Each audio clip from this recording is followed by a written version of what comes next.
specifically on the taxonomy, I think what it does, and Professor, I think you highlighted in your presentation very clearly as well, the challenge when it comes to taxonomies in different jurisdictions is the comparability and interoperability.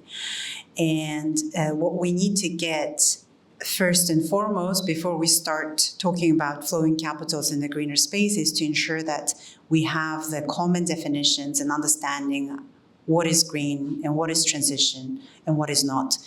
And I think taxonomy's job is specifically that, right? So once we have that covered, we can build on that and talk about, okay, how can we scale financing solutions within one jurisdiction or cross-border? So specifically on this one, I think from my perspective, how it can enable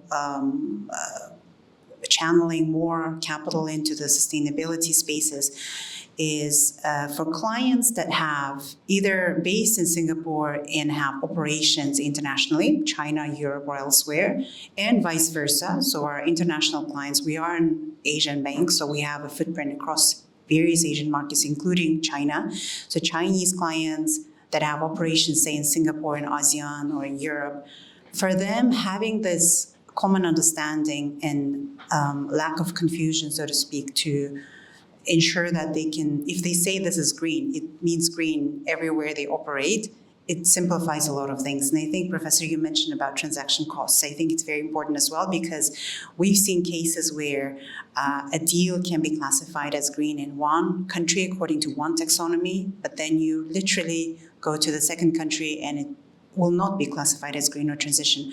So removing all of these, in a very simplistic terms, confusions, I guess, and having a common ground and understanding what is indeed sustainability and what is green and what is transition, I think it helps to speak the same language. And I think that's what common ground taxonomies are trying to address. And I'm very much pleased to see this collaboration and cooperation between the EU, Singapore, and China. I've seen your plans to work with Australia as well as ASEAN as well, which I think will help to move that needle to have a common definition when it comes to what is green and what transition. And consequently, hopefully this will also help to move forward when it comes to financing solutions in sustainability space for our clients in the within the corporate space.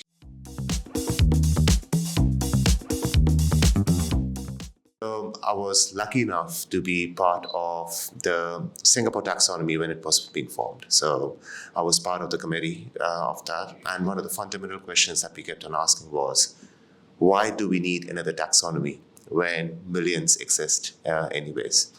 And we still published, so that means there was some merit in publishing. But the fundamental point that we agreed on was a lot of taxonomies gave black and white, whereby you had either a green or a brown. But life is not black and white, which is why we need the light green, we need the amber, and hopefully the light brown going all the way, which essentially is the spectrums of transition. And that's where, rather than just putting it over there, we try to quantify it in terms of numbers.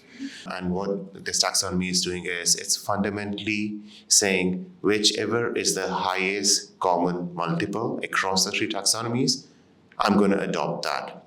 So let's say there's a solar panel, which is one of the categories over here from photovoltaic cells. The efficiency has to be between 17 and 20%.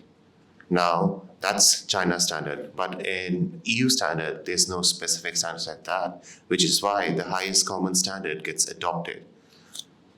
Now, in practice, if someone is making to that level, by right, either the financing cost goes cheaper or the access to capital gets better.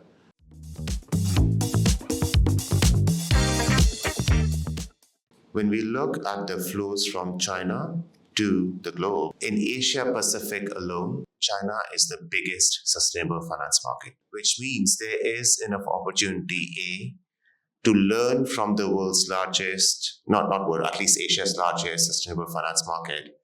B, to hopefully utilize this to say, out of the entire market, at least 50%, 60%, or even 70%, I haven't done the math, but hopefully aligns to international standards also, which then will give a lot more confidence to the market that they will be able to mitigate greenwashing risk.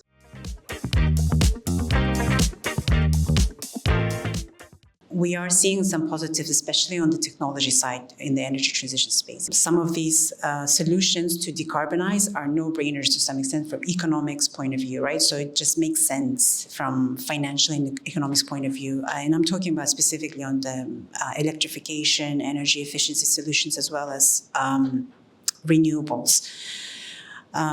Other technologies, they're emerging and they need more scale and more investment to get to the stage of being commercially viable. And I think that's where probably we need to work together alongside with academia, as well as the governments and the real sector economy players to get to where we need to and maybe replicate to some extent the journey that we've seen in the renewable space. It will take time and it will take a lot of collaborative effort, but I'm naturally an optimistic person, so I think we'll get there eventually. It's just a matter of time in my view, because majority of these technologies actually, they are not nascent, they're just nascent in application. And I think once we kind of get to the stage of being commercially viable, we can see it being scaled, and then we will get to the stage of it being making economic sense as well. I'm sure you've seen it in headlines, and you probably know it in detail as well.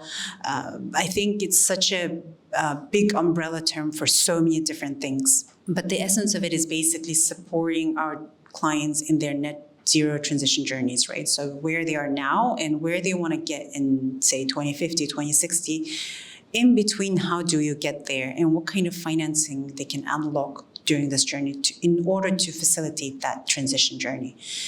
It means different things in different countries, in different regions, but also in different sectors. I think that's where the complexity comes in, because you can't really have a blanket solution or an umbrella term and just replicate it. I think that's where the nuances and difficulties and challenges come in. Those are the headwinds overlaid with geopolitics and political landscape. So I think that also brings additional headwinds. But I think going back to the first part of my answer, I think you just need to be laser focused on what your objectives are in the long run and navigate through short-term challenges to get to where you need to in the long run.